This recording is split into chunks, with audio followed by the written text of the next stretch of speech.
പ്രതിപക്ഷ നേതാവ് V D Satheesan മാധ്യമങ്ങളെ കാണുന്നു. അതിലേക്ക്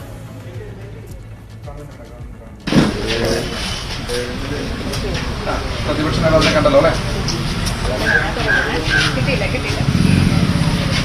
പ്രതിപക്ഷ നേതാവിനെ കണ്ടല്ലോ അല്ലേ? പറഞ്ഞേക്കണേ. ഓക്കെയോ?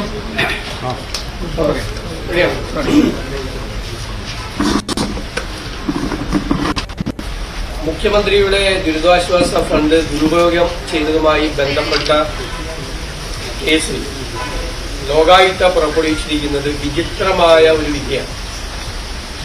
കേരളത്തിലെ ഏറ്റവും വലിയ അഴിമതി വിരുദ്ധ സംവിധാനമായ ലോകായുക്തയുടെ വിശ്വാസ്യത മുഴുവൻ തകർക്കുന്നതാണ് ഈ വിധി എന്ന് പറയുന്നതിൽ വളരെയധികം ദുഃഖമുണ്ട്.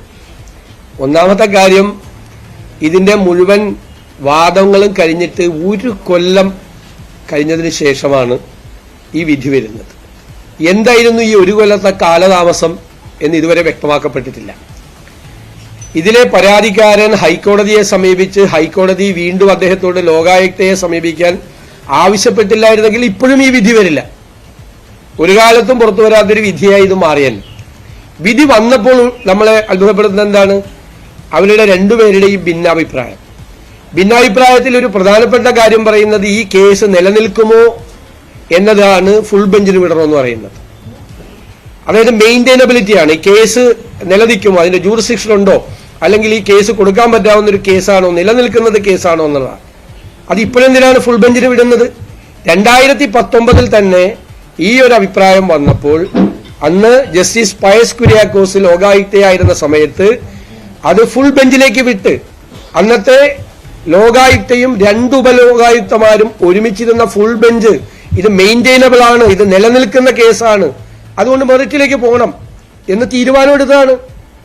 അപ്പോ ഒരു ലോകായുക്തയും 2 ലോകായുക്തയും കൂടിയ ഫുൾ ബെഞ്ച് തീരുമാനമെടുത്ത ഒരു സംഭവം ഇത്രയും വർഷങ്ങൾക്ക് ശേഷം 2019 കഴിഞ്ഞിട്ട് ഇപ്പൊ 4 വർഷമായി, 4 വർഷത്തിന് ശേഷം വീണ്ടും അത് ഫുൾ ബെഞ്ചിലേക്ക് പോകണം എന്ന് പറയുന്നത് ഞങ്ങളെ എല്ലാവരെയും വിസ്മയിപ്പിക്കുകയാണ്. തീരുമാനമെടുത്ത കേസ് മാത്രമല്ല, 2022 ഫെബ്രുവരി 5 മുതൽ മാർച്ച് 18 വരെ ഉള്ള ദിവസങ്ങൾ മുഴുവൻ ഇതിന്റെ മെറിറ്റിലാണ് ഇതിന്റെ ആർഗ്യുമെന്റ് നടന്നിട്ടുള്ളത്, വാദങ്ങൾ നടന്നിട്ടുള്ളത്, ഈ കേസിന്റെ മെറിറ്റിൽ. കാരണം ഈ ദുരുപയോഗം ചെയ്തിട്ടുണ്ടോ എന്ന തെളിവുകൾ വെച്ചുകൊണ്ടുള്ള വാദമാണ് നടന്നിരിക്കുന്നത്.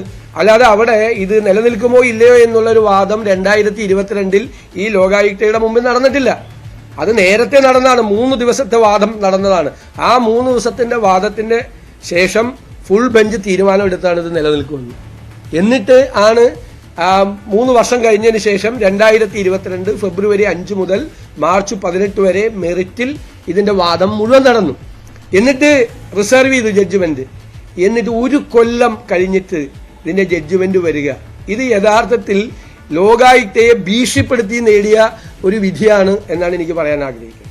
കാരണം ജലീൽ മുഖ്യമന്ത്രിയുടെ അറിവോടുകൂടി, അന്ന് ഞങ്ങൾ പറഞ്ഞതാണിത്, മുഖ്യമന്ത്രിയുടെ അറിവോടുകൂടി KT ജലീലിനെ ഉപയോഗിച്ച് ലോകായുക്തയെ ഭീഷണിപ്പെടുത്തുകയായിരുന്നു ഈ കേസിന്റെ വിധി വരാതിരിക്കാൻ വേണ്ടി.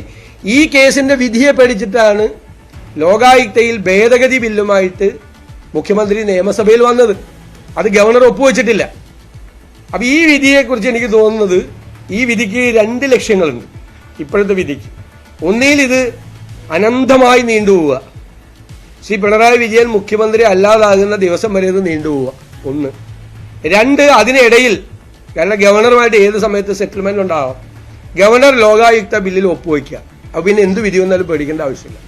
ലോകായുക്തയുടെ പല്ലും നഖവും കൊഴിച്ചു കളയുന്ന ഭേദഗതിയാണ് ഇത്. യഥാർത്ഥത്തിൽ ഈ ഒരു അഴിമതി നിരോധന സംവിധാനത്തെക്കുറിച്ച് ആളുകൾക്കുള്ള മുഴുവൻ വിശ്വാസവും ഉണ്ടായിരുന്നു. ഇപ്പൊ തന്നെ പോയി. 2016 വരെ 1600ഓളം കേസാണ് അവിടെ വന്നിരുന്നത്. ഇപ്പോൾ ശരാശരി ഒരു വർഷം വരുന്നത് 200 കേസാണ്. ഈ വർഷം 40 കേസേ വന്നിട്ടുള്ളത്. വിശ്വാസ്യത താഴേക്ക് പോയിക്കൊണ്ടിരിക്കുന്ന ഒരു സമയമാണ് ഇത്. ഉന്നത നീതിന്യായ പീഠങ്ങൾ ഗൗരവതരമായി ഇടപെടേണ്ട ഒരു കേസാണ്. ഒരു സംവിധാനത്തിൽ, ലോകായുക്ത പോലുള്ള ഒരു സംവിധാനത്തിൽ ഇത്രയും ഒരു പരസ്യമായി ജനങ്ങളെ മുഴുവൻ, ഇതിൽ ഉള്ള വിശ്വാസം മുഴുവൻ തകർന്നു പോകുന്ന തലത്തിലേക്ക് ഈ വിധി പോയിരിക്കുകയാണ്. ഈ വിധി അതുകൊണ്ട് തന്നെ ഞാൻ പറയുന്നത് ഇത് വിചിത്രമായ വിധിയാണ്. യാതൊരുവിധ നിയമപരമായ ഒരു പശ്ചാത്തലവും ഈ വിധിയിൽ കാണാൻ കഴിയില്ല. വിധിയെ വിമർശിക്കാം, ഒരു തെറ്റുമില്ല, വിധിയെ വിമർശിക്കാം. Judgment can be criticised. ഈ ജഡ്ജ്മെന്റ് തീർച്ചയായിട്ടും വിമർശനത്തിന് വിധേയമാണ്. കാരണം ഒരു കാരണവശാൽ ഓൾറെഡി തീരുമാനമെടുത്ത ഒരു ഫുൾ ബെഞ്ച് എടുത്ത തീരുമാനം അതേ കാരണം പറഞ്ഞ് വീണ്ടും ഫുൾ ബെഞ്ചിലേക്ക് വിടുക എന്നത് തെറ്റായ തീരുമാനമാണ്. തെറ്റായ തീരുമാനമാണ്.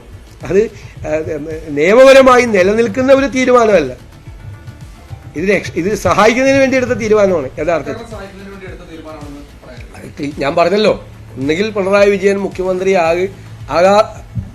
തീരുന്നതുവരെ, അദ്ദേഹത്തിന്റെ കാലാവധി തീരുന്നതുവരെ, അല്ലെങ്കിൽ അദ്ദേഹം മുഖ്യമന്ത്രി അല്ലാതാവുന്നത് വരെ നീണ്ടുപോവുക, അല്ലെങ്കിൽ ലോകായുക്തയുടെ ഈ ഭേദഗതി ഗവർണർ ഒപ്പുവയ്ക്കുക. അത് പിന്നെ പ്രശ്നമില്ലല്ലോ.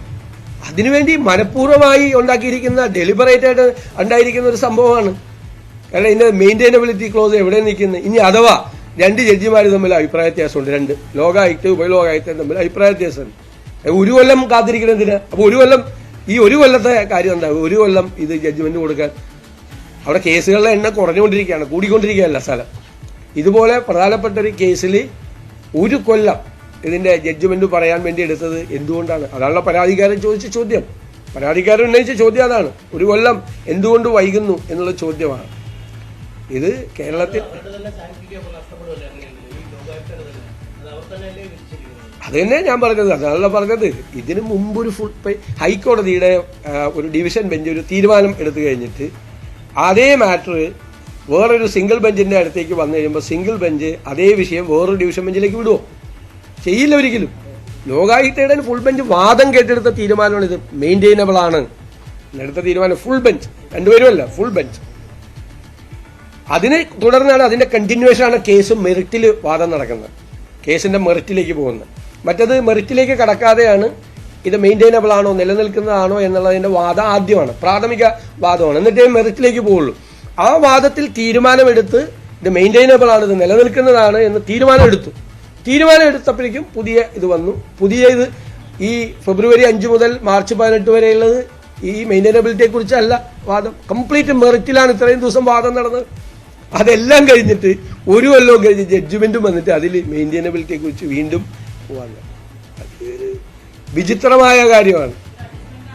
അല്ല, വിചിത്രമായ കാര്യമാണ്. നമുക്ക് ഒരിക്കലും സ്വീകരിക്കാൻ പറ്റാത്ത ഒരു കാര്യമാണ്. ആ ഒരു സംവിധാനത്തിന്റെ മുഴുവൻ വിശ്വാസ്യതയും തകർത്ത് തരിപ്പണമാക്കിയ സംഭവമാണ്.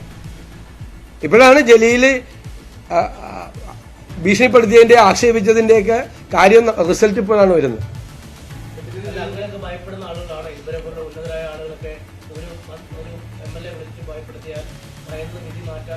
അതെനിക്കറിയില്ല. ഇപ്പൊ വിധി വായിച്ചു നോക്കുമ്പോൾ എനിക്ക് നമുക്കത് ഉൾക്കൊള്ളാൻ കഴിയുന്നില്ല. വിധി ഒരു കാരണവശാലും